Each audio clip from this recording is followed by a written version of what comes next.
स्वाध्यायः परमः। Doctor Baba Saheb Ambedkar open university.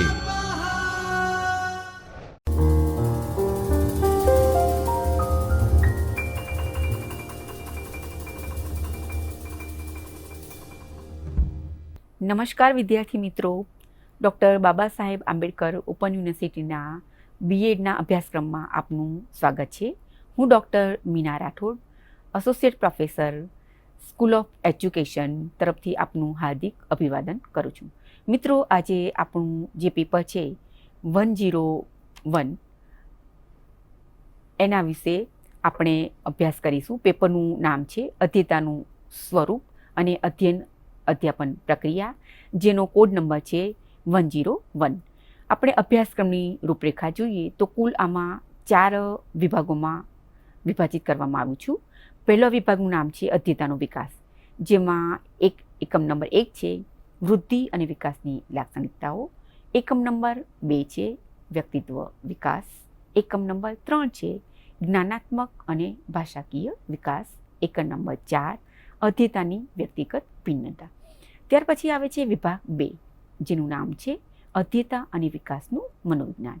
એમાં એકમ number 5 છે અધ્યયન પ્રક્રિયા, એકમ નંબર 6 વૈયક્તિક અધ્યયન માટેની ટેકનોલોજી, એકમ નંબર 7 અધ્યયન શૈલી અને એકમ નંબર 8 ઝડપી અને ધીમી ગતિએ શિક્ષણ.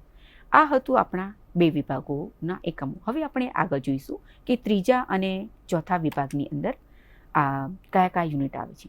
તો ત્રીજા વિભાગનું નામ છે અધ્યયતા માહિતીના સંસ્કરણકર્તા તરીકે, જેમાં 9મા એકમનું નામ છે માહિતીના સ્વરૂપો.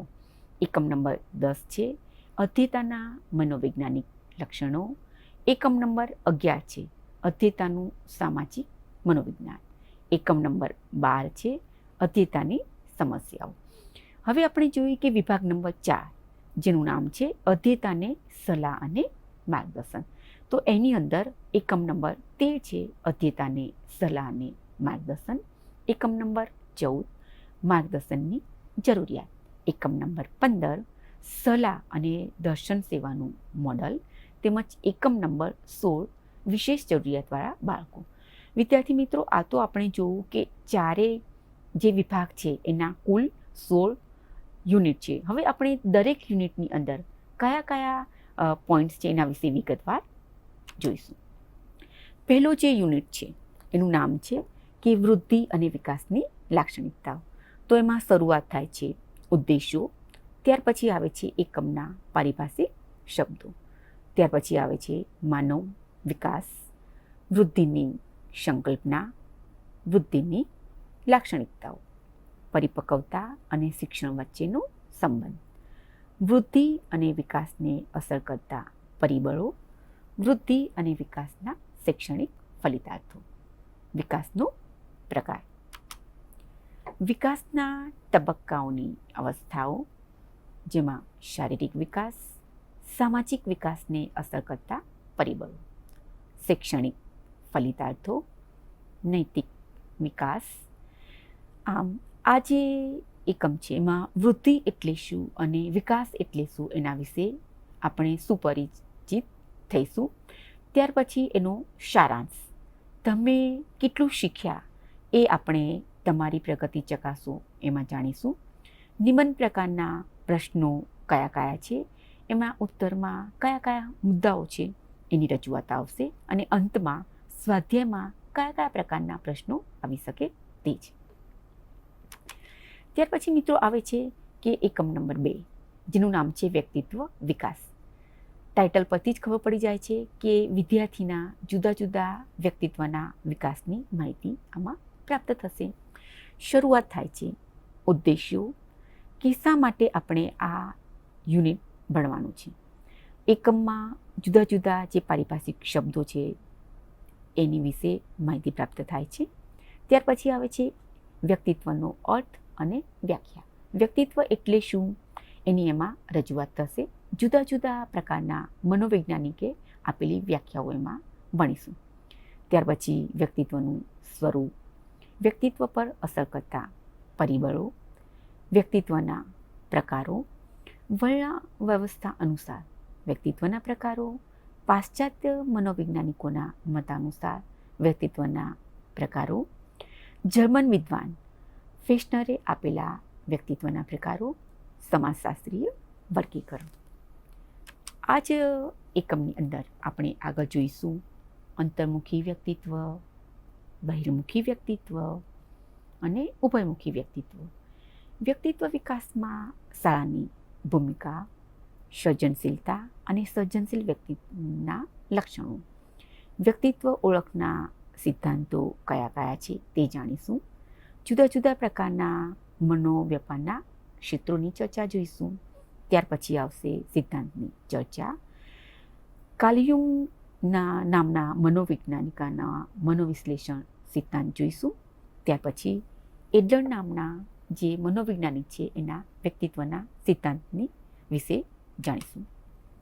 ત્યાર પછી એરિકોમ નામના મનોવૈજ્ઞાનિકનો સિદ્ધાંતની ચર્ચા જોઈશું. કારેન હોર્નિંગનો વ્યક્તિત્વના સિદ્ધાંત વિશે જાણીશું. હેરી સલિવનના સિદ્ધાંતની ચર્ચા જોઈશું. ત્યાર પછી વ્યક્તિત્વ માપન એટલે શું એની જુદા જુદા પ્રકારની કસોટીનો અભ્યાસ કરીશું. તો આમ આપણે આ એકમમાં વ્યક્તિત્વ એટલે શું, જુદા જુદા મનોવૈજ્ઞાનિકોના વ્યક્તિત્વના સિદ્ધાંતો વિશે અભ્યાસ કરીશું અને વ્યક્તિત્વ માપન કઈ રીતના થાય તેના વિશે જાણીશું. તમારી પ્રગતિની ચકાસણી તમે જાતે કરી શકો એની રજૂઆત થશે. ત્યાર પછી નિબંધ પ્રકારના પ્રશ્નો, એના ઉત્તરોના મુદ્દાઓની સાથે અને અંતમાં સ્વાધ્યાયની અંદર કયા કયા પ્રકારના પ્રશ્નો આવી શકે તેની રજૂઆત થયેલી છે. હવે આપણે જોઈએ એકમ નંબર 3, જ્ઞાનાત્મક અને ભાષાકીય વિકાસ. નામ પરથી જ આપણને ખ્યાલ આવી જાય છે કે વિદ્યાર્થીનો જ્ઞાનાત્મક વિકાસ કેવી રીતના થાય છે અને ભાષાકીય વિકાસ કેવી રીતના થાય છે તેની આમાં શરૂઆત થયેલી છે. શરૂઆતમાં ઉદ્દેશ્યો, પારિભાષિક શબ્દો, ત્યાર પછી આવે છે જ્ઞાનાત્મક વિકાસની સંકલ્પના, કે બાળકનો જ્ઞાનાત્મક વિકાસ થાય એની સંકલ્પના શું છે. પિયાજે નામના જે થઈ ગયા મનોવિજ્ઞાની, એણે જ્ઞાનાત્મક વિકાસને કુલ 4 તબક્કામાં વિભાજિત થયેલો છે તેના વિશે જોઈશું અને જ્ઞાનાત્મક વિકાસના સિદ્ધાંતના મહત્ત્વના ખ્યાલો જોઈશું. ત્યાર પછી આપણે જોઈશું કે જ્ઞાનાત્મક વિકાસ પર અસર કરતા પરિબળો કયા કયા છે. ત્યાર પછી આવશે ભાષા વિકાસ. બાળક ભાષા કઈ રીતના શીખે છે, તેના વિકાસની અવસ્થાઓ કઈ કઈ છે એના વિશે માહિતગાર થઈશું. ભાષા વિકાસનું વિશિષ્ટ સ્વરૂપ અને તેના ગુણધર્મો, ત્યાર પછી ભાષા વિકાસની લાક્ષણિકતાઓ, ભાષા વિકાસના કાર્યો.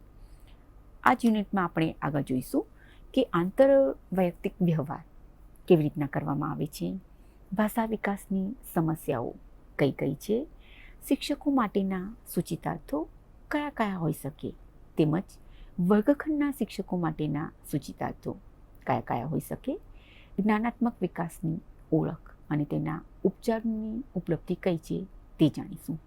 તો આમ આપણે આ જ્ઞાનાત્મક વિકાસ અને ભાષાત્મક વિકાસ વિશે આપણે આ યુનિટની અંદર માહિતી પ્રાપ્ત કરીશું.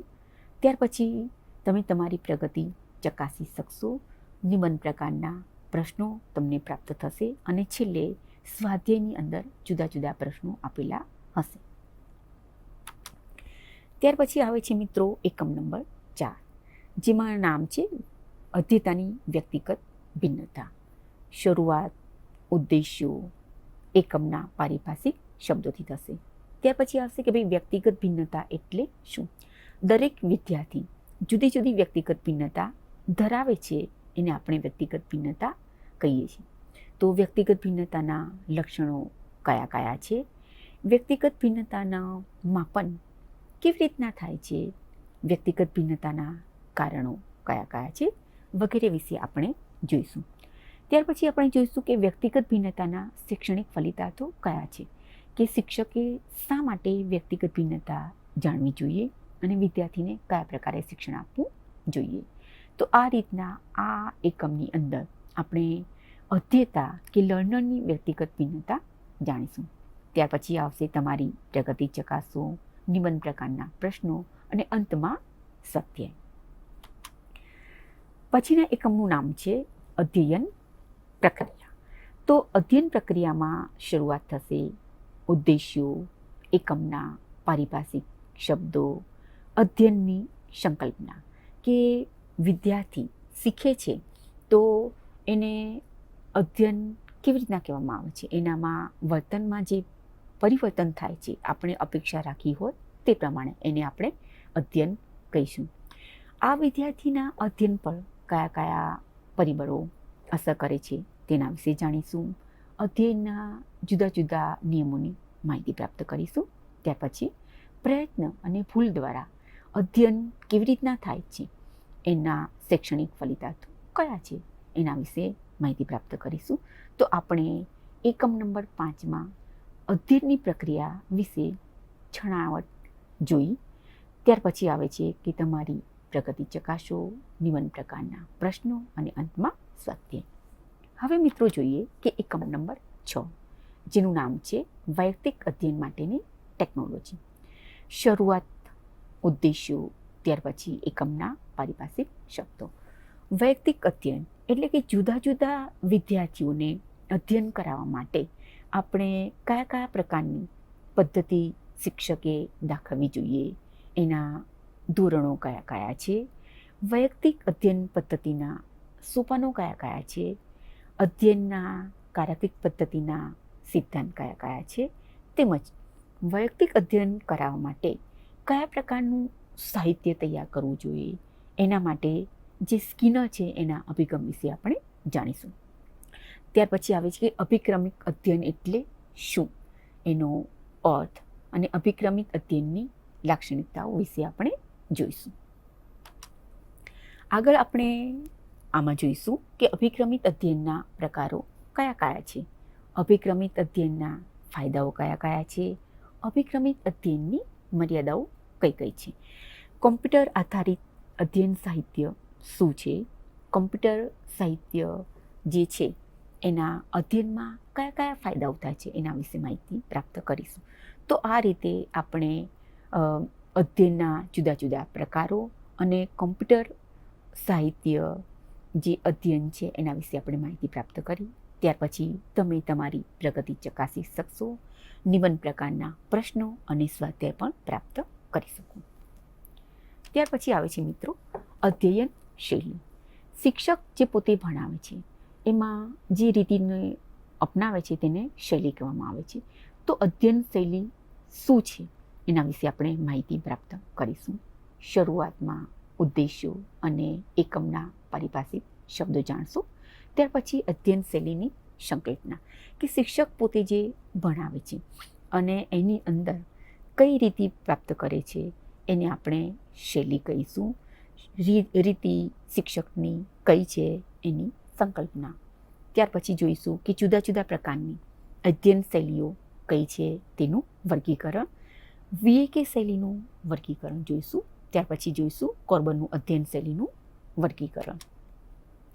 અધ્યયન શૈલીની સુસંગત શિક્ષણ યોજના કઈ છે તેની માહિતી પ્રાપ્ત કરીશું.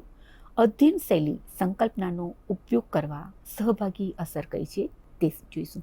તો આ રીતના આપણે અધ્યયન શૈલી વિશે માહિતી પ્રાપ્ત કરી. અંતમાં તમે તમારી પ્રગતિ ચકાસી શકશો, નિબંધ પ્રકારના પ્રશ્નો અને સ્વાધ્યાયના પ્રશ્નો પ્રાપ્ત કરશો. ત્યાર પછી આવે છે એકમ નંબર 8 ઝડપી અને ધીમી ગતિએ શિક્ષણ. ટાઇટલ પરથી જ આપણને ખ્યાલ મળશે કે ધીમું અને ઝડપી અધ્યયન શું છે. શરૂઆત, ઉદ્દેશો, ત્યાર પછી એકમના પારિભાષિક શબ્દો. ઝડપી ગતિએ શીખનાર વિદ્યાર્થીના લક્ષણો કયા કયા છે એની માહિતી પ્રાપ્ત કરીશું. તો સાથે સાથે ધીમી ગતિએ શીખનાર વિદ્યાર્થીના લક્ષણો કયા છે એની માહિતી પ્રાપ્ત કરીશું. ત્યાર પછી આવે છે કે ધીમી ગતિએ શીખનાર જે બાળકો છે એને આપણે કેવા પ્રકારનું શિક્ષણ આપવું જોઈએ. ત્યાર પછી જે બાળકો ઝડપી ગતિએ શીખે છે એને આપણે શિક્ષણ આપતી વખતે કઈ બાબતોનું ધ્યાનમાં રાખીશું તેના વિશેની માહિતી આવે છે. ઝડપી ગતિએ શીખનાર જે વિદ્યાર્થીઓ છે તેના માટેની સ્વાધ્યાયન સામગ્રી કઈ કઈ હશે અને પ્રવૃત્તિઓ કઈ કઈ હશે એની માહિતી પ્રાપ્ત કરીશું. ત્યાર પછી આપણે આગળ જોઈશું કે ધીમી ગતિએ શીખનાર વિદ્યાર્થી માટેની અધ્યયન સામગ્રી કઈ કઈ છે. ઝડપી ગતિએ શીખનાર વિદ્યાર્થીઓ માટેની શિક્ષણ પદ્ધતિઓ કઈ કઈ હોય છે? ધીમી ગતિએ શીખનાર માટે સ્વ અધ્યયન સામગ્રી કયા પ્રકારની હોય છે? તો આ રીતને આપણે આ યુનિટની અંદર ઝડપી ગતિએ શીખનાર અને ધીમી ગતિએ શીખનાર જે અધ્યતાઓ છે એની સાધન સામગ્રી અને પદ્ધતિ વિશે માહિતગાર થઈશું. તમે તમારી પ્રગતિ અંતમાં ચકાસી શકશો. નિબંધ પ્રકારના પ્રશ્નો અને છેલ્લે સ્વાધ્યાયના પ્રશ્નો પ્રાપ્ત કરી શકીશું. ત્યાર પછી આવે છે એકમ નંબર 9 માહિતીના સ્વરૂપો. શરૂઆત થશે ઉદ્દેશો, ત્યાર પછી આવશે એકમના પારિભાષિક શબ્દો. અધ્યેતા એટલે કે જે લર્નર છે એનું સ્વરૂપ કયું છે એના વિશે માહિતી પ્રાપ્ત કરીશું. અધ્યેતા જે છે એ અનુકરણ કરનાર તરીકે એનું કેવી રીતના લક્ષણો ધરાવે છે, કયા કયા કાર્યો છે. ત્યાર પછી આવશે અધ્યેતા જ્ઞાતા તરીકે. એક જ્ઞાનવાન અધ્યેતા કયા પ્રકારનું હોય છે એના વિશે માહિતી પ્રાપ્ત કરીશું. ત્યાર પછી આવશે અધ્યેતા વિચારક તરીકે.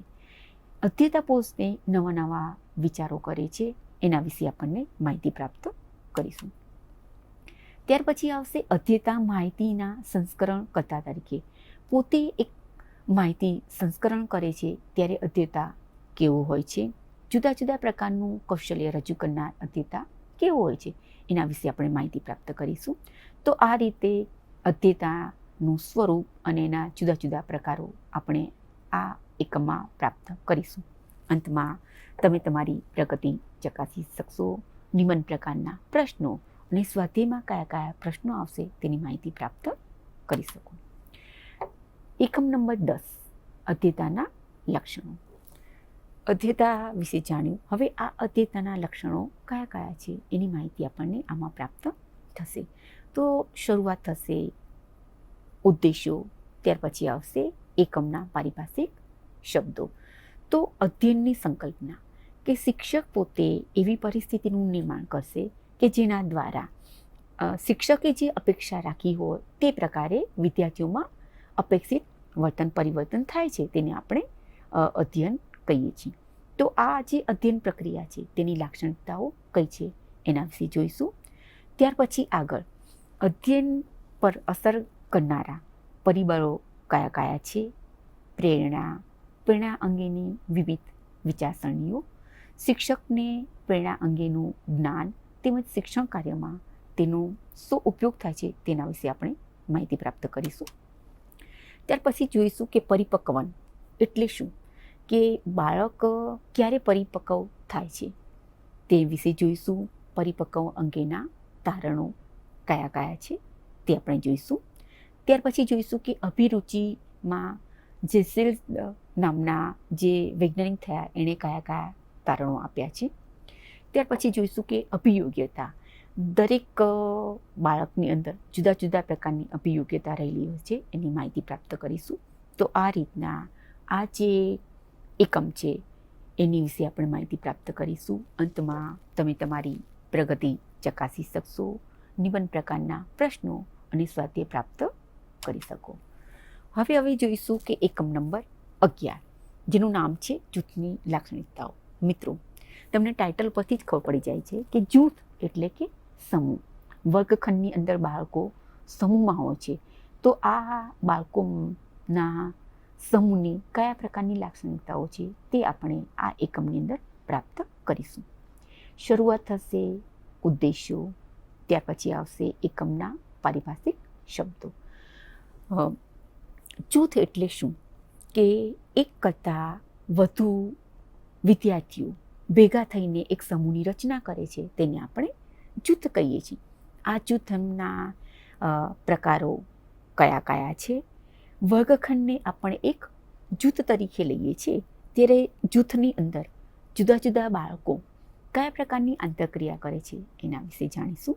જ્યારે વિદ્યાર્થીઓ વર્ગખંડની અંદર આંતરક્રિયા કરી રહ્યા હોય ત્યારે શિક્ષકે એ આંતરક્રિયાને પ્રોત્સાહન આપવું એટલું જ જરૂરી છે. એમાં આપણે જોઈએ છીએ કે ભાઈ શાળાની અંદર જ બાળકનો સામાજિક વિકાસ થાય છે, તો નેતાગીરીનો વિકાસ થાય એ માટે શિક્ષકે પ્રયત્ન કરવાના છે. બાળકના ઘરનું વાતાવરણ પણ એને અસર કરે છે. પછી જે છે જાતીયતા, જેમાં લિંગભેદ છે કે મેલ અને ફિમેલ, તો એ બંને જાતીયતા શું અસર કરે છે તેના વિશે જાણીશું.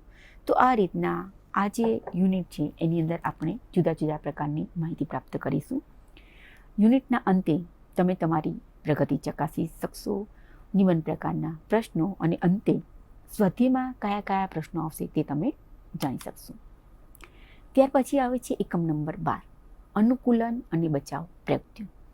અનુકૂલન શબ્દ પરથી તમને ખ્યાલ આવી જશે કે વિદ્યાર્થીએ પોતાના મિત્રો અને શિક્ષકોની સાથે એક તાલમેલ બેસાડવાનું હોય છે, જેને આપણે મનોવૈજ્ઞાનિક ભાષામાં અનુકૂલન કહીએ છીએ.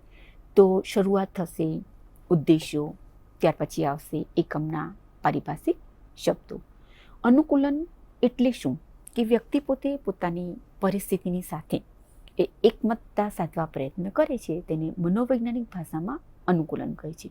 તો આ અનુકૂલન પ્રાપ્ત કરનાર વ્યક્તિના લક્ષણો કયા કયા છે, અનુકૂલન પ્રાપ્તિમાં કઈ કઈ સમસ્યાઓ આવે છે, આ સમસ્યાઓના કારણો કયા કયા છે, અનુકૂલન સાધવા માટે તમે કઈ કઈ પ્રવૃત્તિઓ અપનાવી શકો છો વગેરેની છણાવટ આપણને આ એકમમાં જોવા મળશે. આ એકમને અંતે તમે તમારી પ્રગતિ ચકાસી શકશો. ત્યાર પછી એમાં નિબંધ પ્રકારના પ્રશ્નો અને અંતમાં સ્વાધ્યાયના પ્રશ્નો પ્રાપ્ત કરશો. નવો એકમ આવે છે 13, જેમાં છે અધ્યયતાને સલાહ અને માર્ગદર્શન. મિત્રો, અધ્યયતા જે છે એ જુદા જુદા પ્રકારની સમસ્યાઓ અનુભવે છે. તમે પોતે પણ તમારા જે કહીએ કે વિદ્યાર્થી અવસ્થામાં તમે પણ કેટલીક સમસ્યાઓ અનુભવી હશે. તો એમાં તમને સલાહ કયું આપવું, એનું માર્ગદર્શન કઈ રીતના આપવું, અધ્યયતાને એની રજૂઆત આપણે આમાં જોઈશું. શરૂઆત થશે ઉદ્દેશ્યો, ત્યાર પછી આવશે એકમના પારિભાષિક શબ્દો. ઔપચારિક મૂલ્યાંકન શું છે એના વિશે માહિતી પ્રાપ્ત કરીશું કે ઔપચારિક અને અનૌપચારિક એ જુદા જુદા પ્રકારનું મૂલ્યાંકન કરવામાં આવે છે અને એનો એક અહેવાલ તૈયાર કરવામાં આવે છે. ચિંતનાત્મક રોજનીશી કે આપણે જુદી જુદી ડાયરીઓ બનાવીએ છીએ અને જે પણ કંઈ ચિંતન કરીએ છીએ એની અંદર લખીએ છીએ. તો આ ચિંતનાત્મક રોજનીશી એટલે શું, તેના પ્રકારો કયા કયા છે. ત્યાર પછી આવશે કે અવલોકન એટલે નિરીક્ષણ. જ્યારે વિદ્યાર્થી પોતે વર્ગખંડમાં હોય છે ત્યારે શિક્ષક સતતની સતત તેનું અવલોકન કરે છે. વર્ગખંડમાં તો કરે છે, પણ સાથે સાથે રમતના મેદાનમાં, પ્રાર્થના સભામાં, નાસ્તો કરતો હોય તે વેળાએ, મિત્રો સાથેના એના જે અનુકૂલન વખતે પણ એનું અવલોકન કરે છે. પછી બાળકોની સાથે મુલાકાત પણ કરે છે શિક્ષક. તો આ મુલાકાતના પ્રકારો કયા કયા છે. સામાજિકતા મિતિ કે બાળક બીજા બાળકની સાથે અનુકૂલન સાધી શકે એને આપણે સામાજિકતા મિતિ કહીશું. તો આ સામાજિકતા મિતિ વિશે જાણીશું. અનૌપચારિક સાધનો કયા કયા છે, જુદા જુદા પ્રકારની મનોવૈજ્ઞાનિક કસોટીઓના સ્વરૂપની માહિતી પ્રાપ્ત કરીશું. ત્યાર પછી આવશે કે અભિયોગ્યતા, કે દરેકમાં જુદા જુદા પ્રકારની અભિયોગ્યતા રહેલી છે. કોઈ સારું ગાઈ શકે છે, કોઈ સારું લેખન કાર્ય કોઈ કરી શકે છે, કોઈ સારું સંગીત વગાડી શકે છે, કોઈ સારું ભાષણ આપી શકે છે. તો આ અભિયોગ્યતાના માપન માટેના 3 અભિગમો વિશે જાણીશું. ઉપરાંત ગુજરાતમાં અભિયોગ્યતા કસોટીઓ કયા કયા પ્રકારની છે તેના વિશે માહિતગાર થઈશું. જુદા જુદા પ્રકારના મનોવૈજ્ઞાનિકોએ જે મનોવૈજ્ઞાનિક કસોટીઓ આપી છે એનું સંચાલન કેવી રીતના થાય તેની માહિતી પ્રાપ્ત કરીશું. ગુજરાતી ભાષામાં સુલભ મનોવૈજ્ઞાનિક કસોટીઓ, શાબ્દિક, અશાબ્દિક વગેરેની માહિતી પ્રાપ્ત કરીશું. મનોવૈજ્ઞાનિક કસોટી જ્યારે આપણે ઉપયોગ કરીએ ત્યારે કઈ કઈ બાબતો ધ્યાનમાં રાખીશું તેના વિશે આપણે માહિતી કરીશું. તો આ રીતના આપણે જુદા જુદા પ્રકારની અભિયોગ્યતા, એના અભિગમો, મનોવૈજ્ઞાનિક કસોટી, ગુજરાતી ભાષામાં સુલભ કસોટી વિશે માહિતી પ્રાપ્ત કરીશું. અંતમાં તમે તમારી પ્રગતિ ચકાસી શકશો અને પ્રશ્નો પણ જોશો અને સ્વાધ્યાયમાં જુદા જુદા પ્રકારના પ્રશ્નોથી માહિતગાર થશો.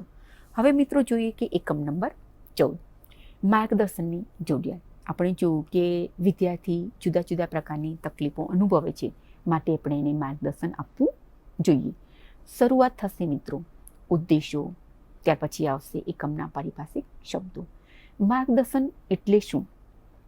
કોઈને ચોક્કસ ધ્યેય કે લક્ષ્ય પ્રાપ્ત કરવા માટેનો રાહ ચીંધવો તેને આપણે માર્ગદર્શન કહીએ છીએ.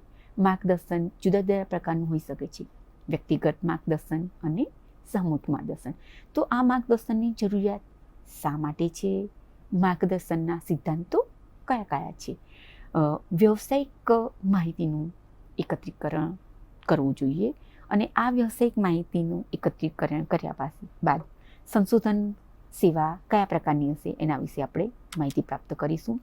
ત્યાર પછી કયા પ્રકારનું અનુકાર્ય કરવું જોઈએ? ભૂતપૂર્વ વિદ્યાર્થીના અનુકાર્ય માટે એક પ્રશ્નાવલી બનાવવી જોઈએ અને એના દ્વારા આપણે માહિતી પ્રાપ્ત કરીશું. તો વિદ્યાર્થીઓને માટે આપણે ચોક્કસ માર્ગદર્શન કેમ્પ પણ રાખી શકીએ છીએ. તો આ રીતના માર્ગદર્શન એટલે શું, શા માટે આપવું જોઈએ, કઈ રીતના આપી શકાય, કયા કયા સાધનોમાં ઉપયોગમાં આવે, એ વિશે આપણે આ યુનિટમાં જોયું. અંતમાં તમે તમારી પ્રગતિ ચકાસી શકશો, નિબંધ પ્રકારના પ્રશ્નો અને છેલ્લે સ્વાધ્યાયમાં તમે પ્રશ્નો પ્રાપ્ત કરી શકશો. મિત્રો, એકમ નંબર આવે છે 15, જેનું નામ છે માર્ગદર્શન સેવાનું મોડલ. કે માર્ગદર્શન સેવાનું મોડલ કેવા પ્રકારનું હોય એ બાબત આપણે આ યુનિટની અંદર પ્રાપ્ત કરીશું. શરૂઆત થશે ઉદ્દેશો, ત્યાર પછી આવશે એકમના પારિભાષિક શબ્દો. સલાહ દર્શનની સંકલ્પના. સલાહ એટલે શું? કોઈ વ્યક્તિને આપણે ક્યારેક જોઈએ ત્યારે પણ સલાહ આપીએ છીએ, ક્યારેક આપણે કોઈને વણમાંગી પણ સલાહ આપીએ છીએ. તો સલાહ એટલે એક પ્રકારનું દિશા સૂચન.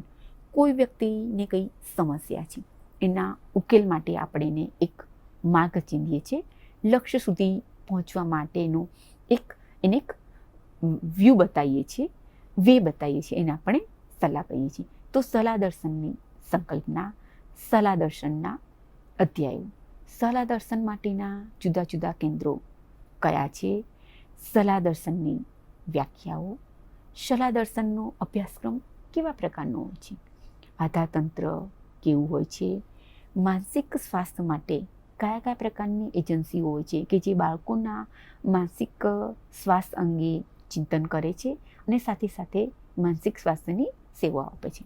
એના વિશે આપણે માહિતગાર થઈશું. ત્યાર પછી આવશે કે રોજગાર વિનિમય. આખરે તો જ્યારે બાળક પોતે શિક્ષણ પ્રાપ્ત કરે ત્યાર પછી પોતે સ્વતંત્ર રોજગાર પ્રાપ્ત કરી શકે અથવા તો નોકરી પ્રાપ્ત કરી શકે એ માટે રોજગાર વિનિમય નું સેન્ટર તૈયાર કરવામાં આવે છે. તો રોજગાર કેન્દ્રો કયા કયા છે? એમાં સ્થાનિક કક્ષાએ, રાજ્ય કક્ષાએ, દેશ કક્ષાએ અને આગળ આંતરરાષ્ટ્રીય કક્ષાએ એના પણ માહિતી આપણે પ્રાપ્ત કરીશું. જુદા જુદા બાળકો છે એ બાળકોના અધિકારોનું રક્ષણ કેવી રીતના કરવું જોઈએ. બાળકોમાં કેટલાક બાળ ગુનેગારો પણ હોય છે. આ બાળ ગુનેગારો એટલે શું, કઈ પરિસ્થિતિમાં તેઓ ગુનેગારો બને છે એના વિશે આપણે જાણીશું. અને બાળ ગુનેગારો છે એમને સાચા રાહ પર લાવવા માટે આપણે કયા પ્રકારના કઈ એક કાર્યો કરી શકે એની માહિતી પ્રાપ્ત કરીશું. તો આ રીતના અંતમાં તમે તમારી પ્રગતિ ચકાસી શકશો, નિબંધ પ્રકારના પ્રશ્નો અને છેલ્લે સ્વાધ્યાયમાં કયા કયા પ્રશ્નો આવે એ તમે જાણી શકશો. મિત્રો, છેલ્લો એકમ જેનું નામ છે વિશેષ જરૂરિયાતવાળા બાળકો.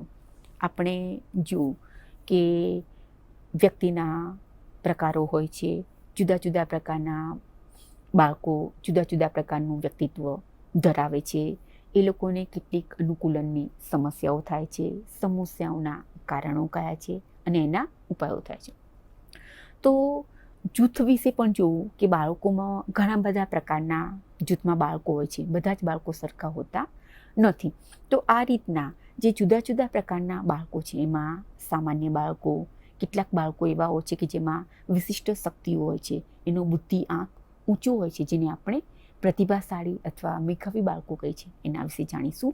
કેટલાક બાળકો એવા હોય છે કે જે મંદ ગતિએ શિક્ષણ પ્રાપ્ત કરે છે, ધીમી ગતિએ શિક્ષણ પ્રાપ્ત કરે છે, એ પણ હોય છે. અને કેટલાક બાળકો એવા હોય છે કે જે લોકો શારીરિક અક્ષમતા અથવા તો માનસિક અક્ષમતા ધરાવે છે, જેને આપણે દિવ્યાંગ બાળકો એવું નામ આપીશું. તો એના વિશે જાણીશું. તો આ રીતના સમાજની અંદર જુદા જુદા પ્રકારની જરૂરિયાતવાળા જે બાળકો છે એના વિશે જોઈશું. શરૂઆત થશે આપણા એકમના ઉદ્દેશ્યો, ત્યારબાદ આવશે એકમના પારિભાષિક શબ્દો. વિશેષ જરૂરિયાતવાળા બાળકોનું આપણે જુદા જુદા પ્રકારે વર્ગીકરણ કરીશું. સામાન્ય બાળકો, મેધાવી બાળકો, પ્રતિભાશાળી બાળકો, મંદગતિએ શીખનાર બાળકો અને દિવ્યાંગ બાળકો. આપણને વિશેષ જરૂરિયાતવાળા બાળકોની ઓળખ કેવી રીતના થાય? શિક્ષકને એના માટેની માહિતી પ્રાપ્ત કરીશું, જેમાં મેધાવી પ્રતિભાવાળા જે વિદ્યાર્થીઓ છે એના લક્ષણો કયા કયા હોય છે, એને કેવી રીતના ઓળખી શકાય તે જોઈશું. અધ્યતા કેન્દ્રિત પ્રવૃત્તિઓ કઈ છે કે જેના દ્વારા આપણે જુદા જુદા પ્રકારના બાળકોને ઓળખી શકીએ. શિક્ષક કયા કયા પ્રકારના ક્ષેત્રોમાં હસ્તક્ષેપ કરી શકે છે તેના વિશે માહિતી આપણે પ્રાપ્ત કરીશું. ત્યાર પછી જોઈશું કે સમાજની અંદર કે જુદા જુદા વર્ગ છે. આપણે જાણીએ છીએ કે જુદા જુદા સ્તરના લોકો સમાજમાં રહેતા હોય છે, જેમ કે ભાઈ ગર્ભ શ્રીમંત વર્ગ, શ્રીમંત વર્ગ, ત્યાર પછી આવે છે કે ભાઈ ઉચ્ચ મધ્યમ વર્ગ, નિમ્ન મધ્યમ વર્ગ, ત્યાર પછી આવે છે કે ગરીબ વર્ગ અને આવે છે અત્યંત ગરીબ વર્ગ. એવી રીતના ભારતના સંવિધાનની અંદર જુદા જુદા પ્રકારના વર્ગો છે, જેમ કે સામાન્ય વર્ગો છે, ત્યાર પછી આવે છે કે અનુસૂચિત જાતિનો વર્ગ, અનુસૂચિત જનજાતિનો વર્ગ, ત્યાર પછી આવે છે વિમુક્ત અને વિચરતી જાતિનો વર્ગ, સામાજિક અને શૈક્ષણિક પછાત વર્ગ. તો આ રીતના જુદા જુદા વર્ગના બાળકો છે એ લોકોને એક સમાન શિક્ષણ પ્રાપ્ત થાય એ માટે સરકાર દ્વારા જુદી જુદી યોજનાઓ પણ હોય છે. તો આવા બાળકોને વિશે જાણકારી પ્રાપ્ત કરવી જરૂરી બને છે.